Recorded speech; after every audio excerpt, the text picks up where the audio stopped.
আপনি বড় ভাই, ছোট ভাই ভুল করছে আর কি, পিঠে একটা থাপ্পড় দিয়ে তাকে একটু জড়ায় ধরেন না, দেখি না কতক্ষণ রাগ করে থাকে। আপনি ছোট ভাই, বড় ভাই একটা কিছু করছে আর কি, আপনি বড় ভাইকে পিছন থেকে জড়ায় ধরেন, ভাই যতক্ষণ মাফ না করবো আমি ছাড়তেছি না। সে হয়তো প্রথমবার ধাক্কা দিয়ে বলবে তোর সাথে আমার কোনো সম্পর্ক নাই, দ্বিতীয়বার ধাক্কা দিয়ে বলবে তুই আলাদা আমি আলাদা। 5টা মিনিট দেখেন না, রক্ত তো রক্তকেই টানবে, কথা বলেন ঠিক কিনা? আজকে এক ভাই আরেক ভাইয়ের সাথে দ্বন্দ্ব থাকার কারণে বাতিজির বিয়েতে চাচা যাচ্ছে না, লাভটা কি হচ্ছে? অনুরোধ করে বলি, একটা হাদিস মনে রাখবেন। নবী রহমাতুল্লিল আলামিন বলছেন, দুইজন দ্বন্দ্বকারীর ভিতরে যে যত তাড়াতাড়ি তার বিপরীত পার্সনকে মাফ করে দিবে, আল্লাহ তাআলা খুশি হয়ে তত তাড়াতাড়ি তার গুনাহ মাফ করে দিবে। বাহিরের মানুষের সাথে শত্রুতা না হয় মেনেই নিলাম, আপন নয় রক্ত নয় শত্রুতা আমি করলেন, নিজের রক্তের সাথে শত্রুতা করা কত বড় বোকামি কাজ। একটু কথা বলেন, রাতের 3টা বাজে যদি আপনি অসুস্থ হয়ে যান, আপনার পাশে কে দাঁড়াবে? একটু চিন্তা করে দেখেন। আমরা তো এখন এমন পর্যায়ে চলে গিয়েছি, ডান বাসার বাড়িতে কি হয় বাম পাশের বাড়ির কোনো খবর, কে আসলো কে মরলো, সত্যি করে বলি না রে ভাইয়া। আগে ঈদের একটা আমেজ ছিল, এখন ঈদের দিন অনেক ছেলেরা এখানে আছে ঘুমাই যায়। যদি আমি ভুল বলে না থাকি একটু আওয়াজ দিয়ে বলেন ঠিক কিনা? ঈদের নামাজটা পড়ে এসে ওই সাইড 5টা ঘর এক ঘুমে উঠছে সন্ধ্যাবেলায়। ওই আমেজ দিন দিন আমরা হারিয়ে ফেলতেছি, কথা বলেন ঠিক কিনা? পৃথিবীতে আর বাঁচবো কয়দিন? ঝগড়া তো থেকে যাবে, মামলা থেকে যাবে, হিংসা থেকে যাবে, পারিবারিক দূরত্ব থেকে যাবে, আপনাকে আমাকে চলে যেতে হবে সবকিছু ফেলে কবরে। আর যে সন্তানদের পরিবারের জন্য আপনি এই সম্পদ নিয়ে ঝগড়া করছেন, এই সন্তানেরাই তো আপনি মারা যাওয়ার পরে তাড়াতাড়ি বলবে যে রাসে পচা গন্ধ বেরোবে, তাকে তাড়াতাড়ি কবর দিয়ে দাও।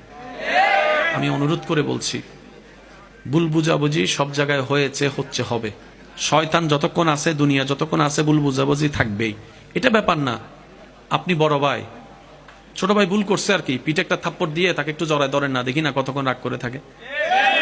একটু জোরে বলি না? আপনি ছোট ভাই, বড় ভাই একটা কিছু করছে আর কি, আপনি বড় ভাইকে পিছন থেকে জড়ায় ধরেন, ভাই যতক্ষণ মাফ না করবো আমি ছাড়তেছি না। সে হয়তো প্রথমবার ধাক্কা দিয়ে বলবে তোর সাথে আমার কোনো সম্পর্ক নাই, দ্বিতীয়বার ধাক্কা দিয়ে বলবে তুই আলাদা আমি আলাদা। 5টা মিনিট দেখেন না, রক্ত তো রক্তকেই টানবে, কথা বলেন ঠিক কিনা? আজকে এক ভাই আরেক ভাইয়ের সাথে দ্বন্দ্ব থাকার কারণে বাতিজির বিয়েতে চাচা যাচ্ছে না, লাভটা কি হচ্ছে? অনুরোধ করে বলি, একটা হাদিস মনে রাখবেন। নবী রহমাতুল্লিল আলামিন বলছেন, দুইজন দ্বন্দ্বকারীর ভিতরে যে যত তাড়াতাড়ি তার বিপরীত পার্সনকে মাফ করে দিবে, আল্লাহ তাআলা খুশি হয়ে তত তাড়াতাড়ি তার গুনাহ মাফ করে দিবে।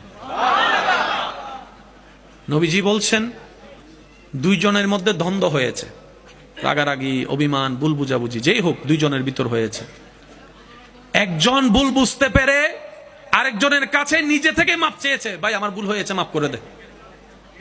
নবী বলছেন, সে যদি সেদিন মাপ না করে, সে আমার উম্মতের অন্তর্ভুক্ত থাকবে না। আর আমি নবীর উম্মতের অন্তর্ভুক্ত না থাকলে আমি হাসরের ময়দানে তার জন্য সুপারিশও করব না।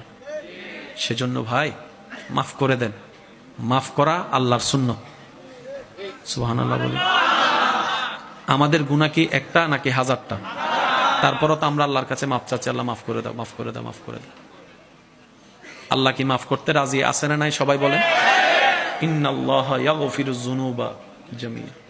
আল্লাহ কোরআনে বলছেন সিবগাতাল্লাহ, আমি আল্লাহর রঙে রঙিন হয়ে যাও। শুনে, আল্লাহর বান্দাদের ভিতরে এমন কিছু বান্দা আল্লাহ দয়া করেন যারা আল্লাহর রঙে রঙিন হয়ে যায়। শেষ ভালো যার, সব ভালো তার, একটু সবাই বলি সুবহানাল্লাহ। যারা সিবগাতাল্লাহ, আল্লাহর রঙে রঙিন হয়ে যায়, নিজের চেষ্টাও থাকে, আল্লাহ দয়া করে কবুল করে। তাদের জন্য ইজ্জত দুনিয়া এবং আখিরাতে। ওয়ালিল্লাহিল ইজ্জাতু ওয়া লিরাসূলিহি ওয়া লিল মুমিনিন। আল্লাহ পাক আমাদের সবাইকে আল্লাহর রহমতের নিয়ামত নিয়ে হাসি মুখে জীবন যাপন করে ঈমানের সাথে কবরে যাওয়ার তৌফিক দান করুন।